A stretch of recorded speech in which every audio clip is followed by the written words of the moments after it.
Hai, bertemu lagi dengan saya Farul Andiarman. Nah, di video kali ini adalah video terakhir dari materi kelas kita, materi kelas JJOP. Nah, ini sebenarnya bukan pengalaman saya, bukan tentang apa yang sudah saya lakukan, namun saya hanya sharing, hanya menurut saya materi yang terakhir ini sangat penting buat kita ketahui. Nah, oke, materi ini kita akan membahas tentang rahasia sukses Nabi dan para sahabat. Keberhasilan Nabi dalam berbisnis itu sebenarnya amat patut untuk kita contoh, terutama buat kalian yang beragama muslim. Namun untuk kalian yang berbeda agama juga bisa mengikutinya, karena para nabi adalah salah satu contoh yang sangat baik untuk kita panut. Keberhasilan Nabi dalam berbisnis itu sebenarnya amat patut kita contoh, terutama bagi kawan-kawan yang beragama muslim. Namun untuk kawan-kawan yang berbeda agama juga bisa mencontoh Nabi kita ini dalam melakukan bisnis. Nah, Nabi memiliki rahasia sukses dalam berbisnis. Ini menurut dari bukunya Muhammad Sulaiman dan Aizuddinur Zakaria dalam Jejak Bisnis. Rasul menuturkan terdapat 4 sifat Nabi yang harus ada dalam seorang pengusaha. 4 sifat tersebut, yang pertama adalah sidik. Sidik artinya jujur, yakni jujur pada diri sendiri dan orang lain, akan melahirkan sifat keyakinan. Nah, itu nanti akan melahirkan sifat keyakinan dan keberanian dalam menghadapi ujian. Nah, jujur pada diri sendiri dan orang lain akan melahirkan sifat keyakinan dan keberanian menghadapi ujian. Yang pertama adalah sidik atau jujur. 4 sifat Nabi, 4 sifat Nabi yang wajib kita untuk ikutin, yang wajib kita hadirkan di dalam diri kita, terutama bagi kalian yang saat ini mengaku pengusaha atau yang ingin menjadi seorang pengusaha. Nah, yang pertama, kalian harus memiliki 1 sidik, sifat sidik atau jujur. Dan yang kedua adalah amanah, dapat dipercaya. Yang ketiga adalah taplik, itu artinya komunikatif, yang artinya pembisnis harus menjadi marketing yang hebat dan seorang pembicara yang unggul. Nah, keempat fatonah atau cerdik atau cerdas, yaitu kalian harus memiliki kemampuan melihat sesuatu dari sudut pandang yang berbeda. Lalu nanti akan muncul suatu kreativitas atau ide dan wawasan sehingga produk atau jasa yang dihasilkan itu menjadi suatu unggulan. Nah, beberapa prinsip atau beberapa contoh prinsip-prinsip bisnis yang digali dari sifat Rasulullah atau Nabi Muhammad SAW menurut Sulaiman dan Zakaria, misalnya rebranding dengan mengubah Yastrib menjadi Madinah. Nah, contoh lain yakni pemasaran holistik, terlihat dari strategi Rasulullah membagi 4 pasukan saat Fathul Makkah. Nah, lalu sifat visioner. Nah, di sini Nabi menyetujui perjanjian Hudaybiyah yang merugikan. Nah, di sini Nabi menyetujui perjanjian yang itu jelas-jelas akan merugikan beliau. Nah, saat perjanjian itu Nabi menandatangani, namun Nabi melihat ada keuntungan di balik yang orang-orang biasa lihat itu rugi. Nah, Nabi melihat ada suatu keuntungan yang besar yang akan datang pada masa depan nanti. Nah, ini adalah visioner sejati.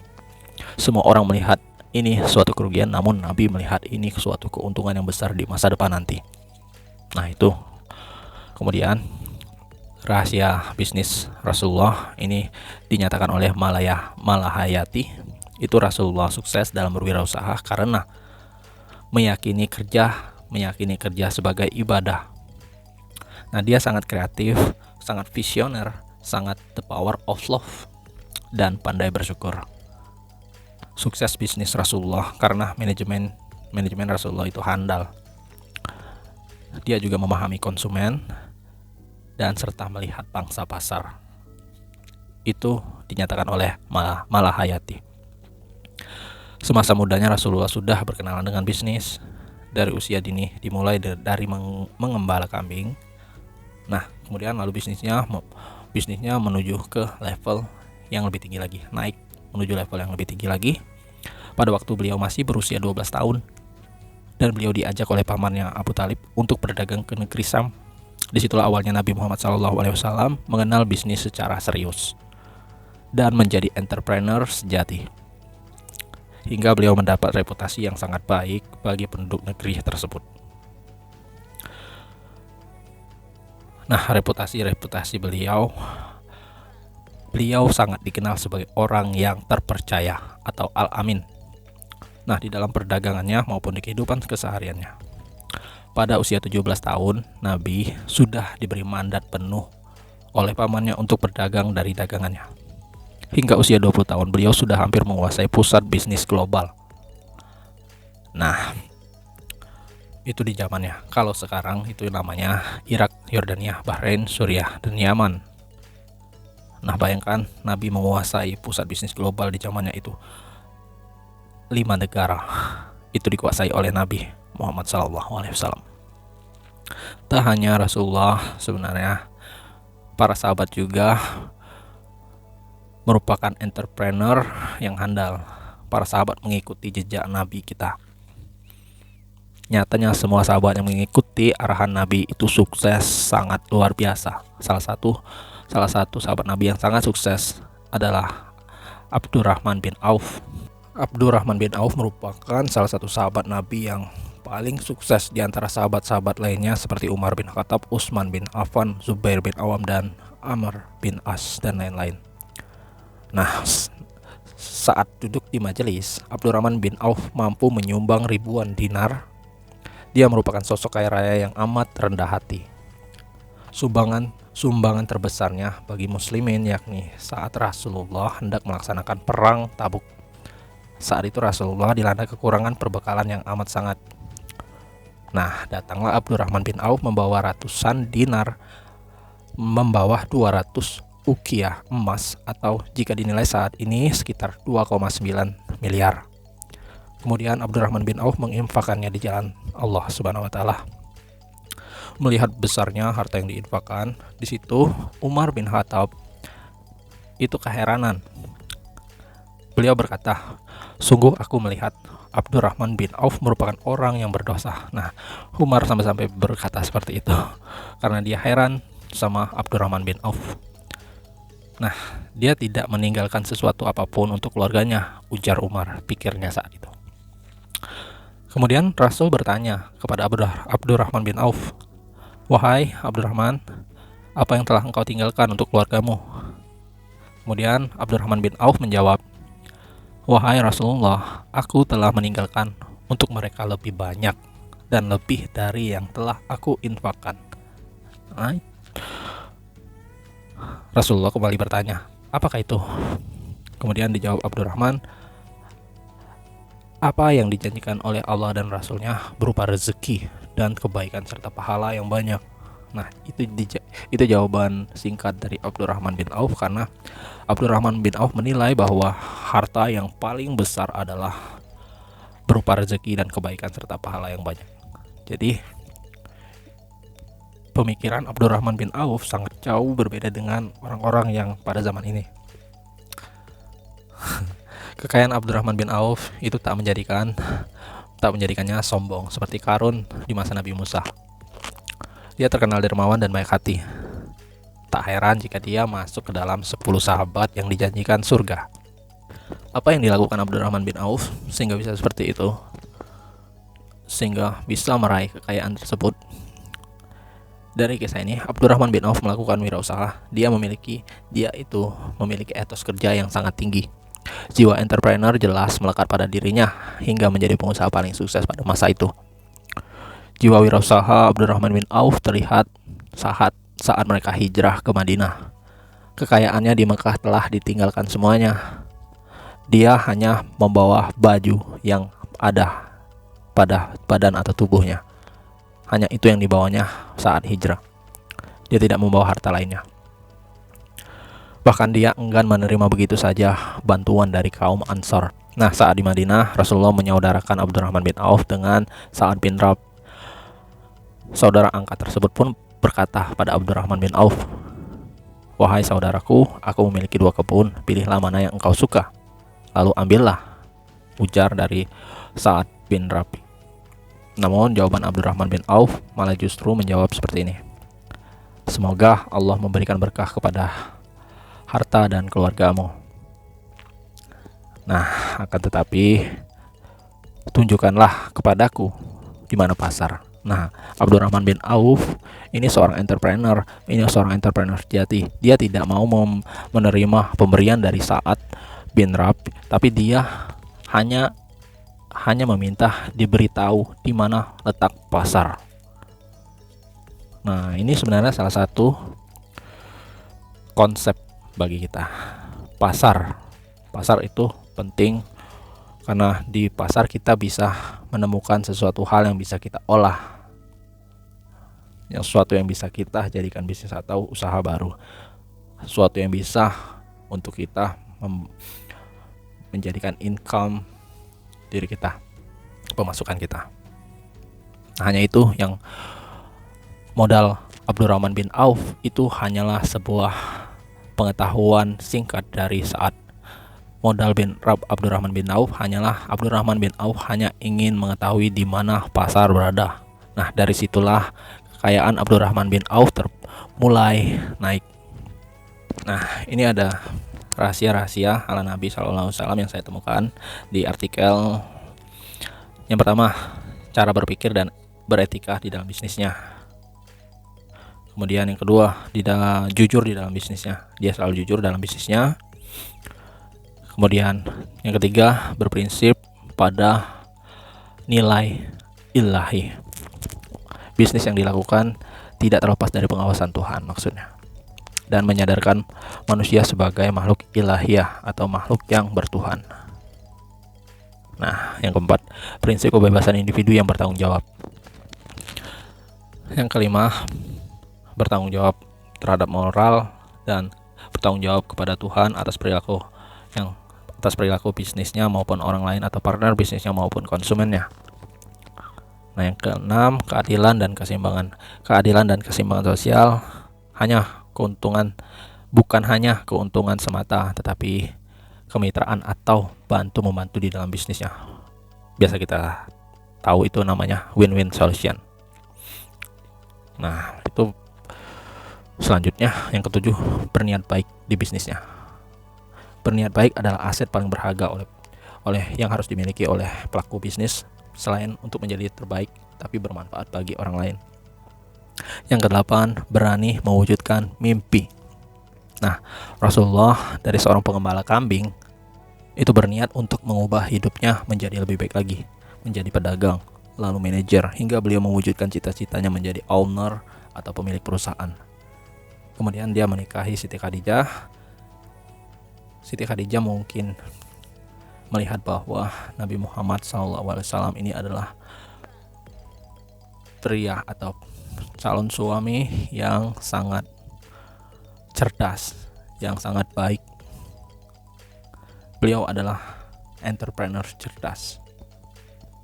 Nah, saat itu beliau menikah dengan Siti Khadijah, dan dari sinilah mulai karena Siti Khadijah juga merupakan seorang entrepreneur yang cerdas juga. Jadi mulai dari sinilah bisnis Nabi Muhammad melesat jauh. Kemudian branding, menjaga nama baik. Rasulullah selalu menggunakan cara ini sebagai modal utama. Track record sebagai orang terpercaya atau alamin. Kemudian justru paling dicari dan siapapun ingin bekerja sama dengannya. Sifat inilah yang sekarang langka di zaman ini. Nah, Nabi Muhammad itu paling dicari dan siapapun ingin bekerja sama dengannya karena memiliki sifat yang bisa dipercaya. Nah, sebenarnya masih banyak lagi yang ingin saya jelaskan, namun waktunya mungkin tidak cukup untuk video pertama ini. Nah, mungkin kawan-kawan bisa lihat di ebook yang saya bagikan. Itu sudah saya tulis semua di dalam ebook tersebut. Nah, kalian harus baca tentang ini karena di dalam video ini saya tidak menjelaskan semuanya. Hanya beberapa hal saja yang saya jelaskan, dan sisanya kalian bisa membacanya di ebook yang sudah saya tulis, yang sudah saya kirimkan itu. Nah, ini ada tambahan dari saya. Kesimpulan yang saya dapatkan dari mendengarkan ceramah Ustadz, saya menemukan ada 4 cara yang dilakukan Nabi SAW dan para sahabatnya dalam berbisnis. yang ini jarang diketahui oleh orang-orang banyak. Pertama, jujur dan cerdas, tidak berbohong, tidak mengakali untuk mendapat untung lebih besar, tidak mengurangi produk tetapi malah melebihkan produk dengan harga yang sama tanpa mengurangi timbangan.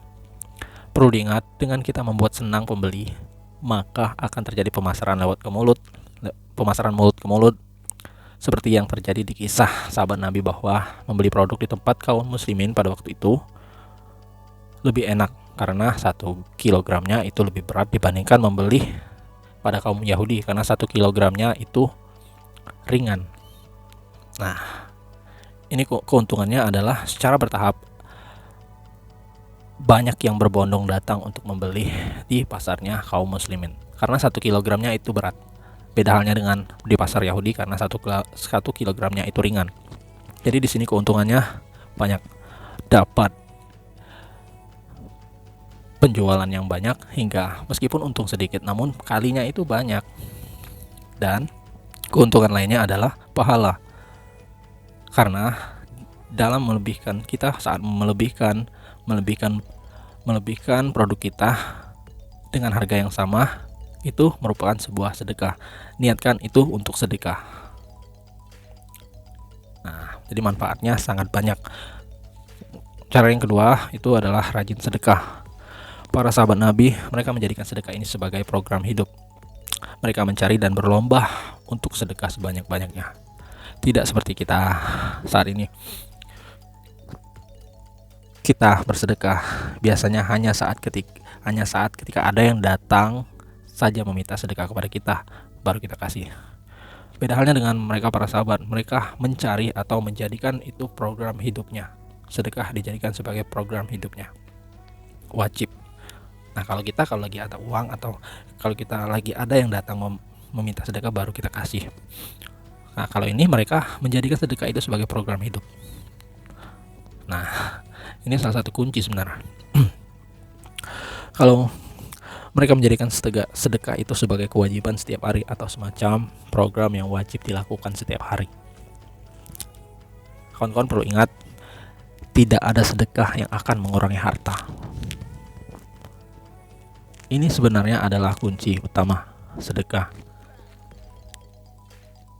Nah, ini cara-cara dari para sahabat dan dari Nabi dan para sahabat yang saya simpulkan. Kemudian yang ketiga itu memberi manfaat. Nabi SAW dan para sahabat dalam berbisnis atau berdagang itu tidak serta-merta hanya untuk mencari keuntungan saja, melainkan mereka menebar manfaat lewat bisnisnya. Mereka berbisnis selalu memberi manfaat kepada orang di sekitarnya, kepada makhluk di sekitarnya juga, kepada pembeli, kepada supplier, dan kepada kita yang saat ini mendapatkan cerita dan sedikit tambahan ilmu pengetahuan dari cara berdagang mereka. Manfaat yang diberikan oleh mereka itu sampai saat ini masih bisa kita rasakan. Nah, itu beda sekali dengan kita saat ini. Yang keempat adalah bersyukur kepada Tuhan serta berterima kasih kepada makhluk ciptaan Tuhan. Berterima kasih bukan hanya sekedar pada manusia, tetapi berterima kasih kepada yang di sekitarnya. Pastinya mereka selalu bersyukur apapun yang diberikan kepada mereka, dan berterima kasih kepada setiap makhluk ciptaan Tuhan yang menjadi perantara Tuhan dalam membantu kesuksesan bisnis mereka. Perlu kita ingat bahwa kesuksesan yang kita terima di dunia itu bukan karena kita hebat, tetapi karena Tuhan menggerakkan makhluk-makhluk yang ada di sekitar kita untuk membantu bisnis kita. Maka dari itu, berterima kasihlah juga kepada seluruh makhluk-makhluk yang ada di sekitar kita. Nah, karena itu juga merupakan suatu wujud rasa syukur kita kepada Tuhan Sang Pencipta. Oke. Berterima kasihlah kepada orang-orang yang ada di sekitar kita, kepada makhluk-makhluk yang ada di sekitar kita, karena itu merupakan salah satu wujud syukur kita juga kepada Tuhan. Nah, kemudian berprasangka baiklah kepada siapapun dan kepada keadaan apapun.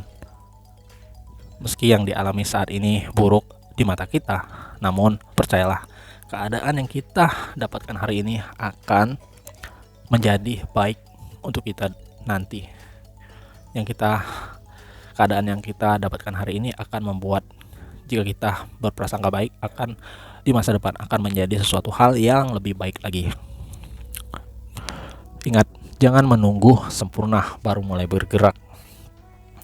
Seperti yang saya pernah menyebutkan pada materi sebelumnya, amalkanlah apa yang kawan-kawan ketahui saat ini, niscaya Tuhan akan memberitahu kita apa yang tidak kita ketahui hari ini. Jadi kawan-kawan seandainya memiliki ide atau rencana, kawan-kawan jalankan dengan apa yang kawan-kawan miliki, dengan apa yang kawan-kawan ketahui, dan terus berprasangka baik. Nanti percayalah bahwa Tuhan akan selalu melihat kawan-kawan dan akan memberitahu sesuatu hal yang waktunya sudah pas untuk diberitahu kepada kawan-kawan. Oke, kawan-kawan, percayalah bahwa prasangka kawan-kawan itu akan menjadi kenyataan. Oke, demikian kelas ini. Semoga materi-materi yang saya sampaikan di kelas ini bisa bermanfaat untuk penjualan kawan-kawan. Oke, demikian. Semoga kawan-kawan penjualannya naik. Semoga kawan-kawan selalu ingat dengan saya. Dan jika kawan-kawan ada yang mau didiskusikan, jika kawan-kawan memiliki suatu masalah, kita bisa berdiskusi sama-sama di ruangan diskusi grup WhatsApp yang sudah saya buat. Oke, terima kasih. Selengkapnya kawan-kawan bisa baca e-book yang saya kirimkan, kawan-kawan bisa membaca ulang, kemudian kawan-kawan praktekkan, latihan terus-menerus sehingga kawan-kawan menjadi ahli. Nah, jika kawan-kawan sudah ahli, kawan-kawan kita bisa bekerja sama, mungkin bekerja sama di umkmindonesiagroup.com. Kawan-kawan yang ahli nanti dalam suatu bidang tertentu, kita bisa bekerja sama seandainya kawan-kawan ingin membuka kelas sesuai keahlian kawan-kawan. Nah, oke, terima kasih. Wassalamualaikum warahmatullahi wabarakatuh.